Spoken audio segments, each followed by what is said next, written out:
खुदा की परिभाषा हुवल अव्वल हुवल आखिर हुवल जाहिर हुवल बातिन व हुवा वकुल्ल शैइन अलीम।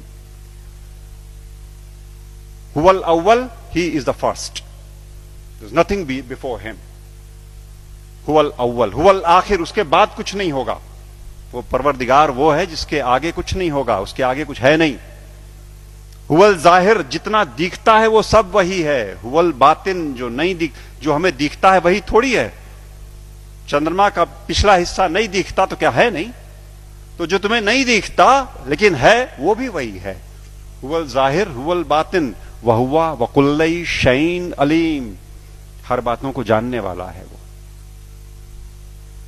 और क्या कहते हैं वेद, क्या कहते हैं? शिव सहस्त्र नाम में भगवान शंकर के 1000 नाम हैं। अनाद्यंतः व्यक्ता व्यक्तः बहुश्रुतः। अनाद्यंतः, जिसका आदि नहीं, जिसका अंत नहीं। अनाद्यंतः व्यक्ता व्यक्तः, जो व्यक्त है वो सारा वही, जो अव्यक्त है वो वही। बहुश्रुतः, सर्वज्ञ, सब कुछ जानने वाला, कॉन्शियसनेस का सोर्स है ना वो, इसलिए सब कुछ जानने वाला वही परमात्मा, वही परवरदिगार। और Bible, I am the alpha and the omega, I am the alpha and the omega, I am the first and the last. किससे लड़ रहे हो और क्यों लड़ रहे हैं? हम क्यों नहीं कोर में जाते और उन एक बातों को देखते जो एकदम एक तरीके से डिफाइन करता है उस परमात्मा को, और उसको छोड़ करके हम छिलकों पे लड़ाइयां लड़ रहे हैं। गूदे छोड़ करके हम छिलकों पे लड़ाइयां लड़ रहे हैं, जाने गंवा रहे हैं, दुकानें जलाते हैं, शहर फूंक देते हैं, और अपने इस देश की और आसपास के पड़ोसी देशों में भी तबाहियां कटी हुई हैं छिलकों की लड़ाई पे।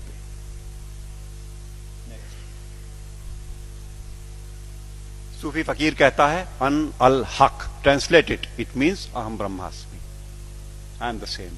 अन अल हक, ये सूफी फकीर बोलते हैं। लेकिन हम हैं कि लड़ने से बाज नहीं आने वाले। हम हैं वो इसे नहीं सुनेंगे, न मानने को तैयार होंगे। वो वही बात होली बाइबल जब कहती है कि I am the way the truth and the life, no one cometh unto the father but by me. But by me means through the soul, जो हमारे अंदर वो ज्योति का पुंज है उसी के थ्रू रास्ता अंदर जाएगा। एक बात और, वेद कहते हैं न तस्य प्रतिमा अस्ति यस्य नामा महद्यशः, उसकी परवरदिगार की कोई मूर्ति नहीं बन सकती। वेद कहते हैं निराकार ब्रह्म को जब परिभाषित करते हैं तो कहते हैं न तस्य प्रतिमा अस्ति यस्य नामा महद्यशः। गुरुजी बैठे हुए हैं, कुछ अगर खोट हो तो टोक देंगे। वो जो मूर्ति पूजन गलत नहीं है, अपने हिसाब से उन्होंने कहा वो इनिशियल स्टेजेस में आपके लिए ठीक है, करो आप, भाव आपने वहां प्रतिष्ठा की, आपको परिणाम देगा।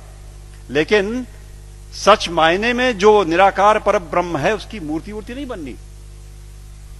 तो बातें फिर वही सारी की सारी, जहां एका है वो देखेंगे नहीं, जहां झगड़ा है वहां बैठे हुए हैं, वहां हथियार निकाल लिए हैं। नेक्स्ट, सच बात तो यह है कि आज की दिक्कत यह है कि ये अधर्म जो है ये धर्म के रूप में चला आया है।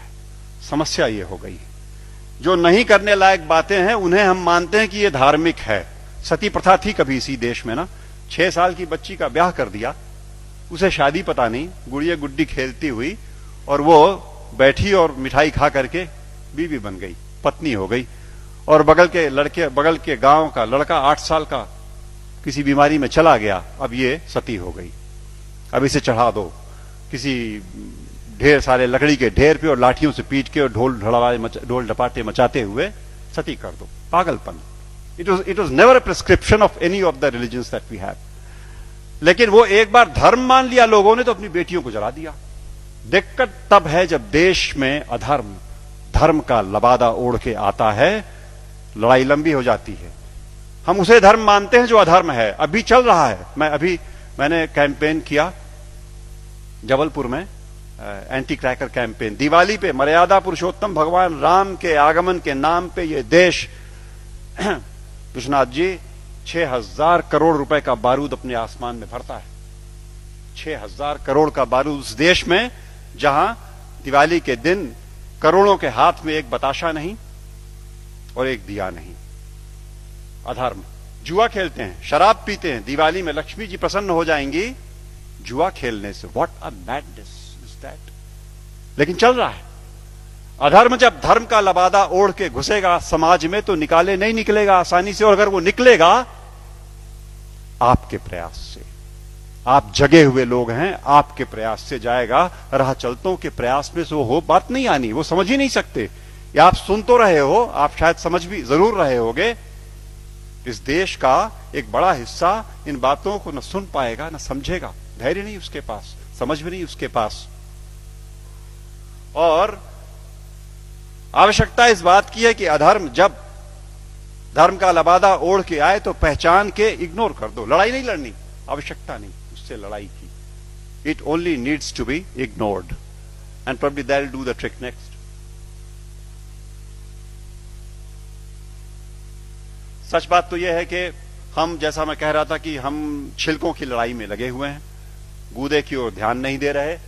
और मेरे घर पे मैं शाम को आसपास के मोहल्ले के गरीब बच्चों को पढ़ाता हूं, थोड़े से। उन्हें रोज एक टॉफी एक बच्चे को देता हूं, उनको इनकरेज करने को कि वो आए। और वो अब जाके थमा है कुछ दिनों पहले, वरना रोज का झगड़ा था। एक टॉफी लाल रैपर में, हरे रैपर में, पर्पल रैपर में। ओ मुझे लाल चाहिए सर, मुझे हरी वाली चाहिए। लड़ने पे आमादा आपस में। और जिसे हरी मिल गई वो उछलता है, अंदर बिल्कुल एक चीज, लेकिन वो रैपरों की लड़ाई में परेशान। हमारा सारा देश आज इस धार्मिक रैपर की लड़ाई में गुथा हुआ।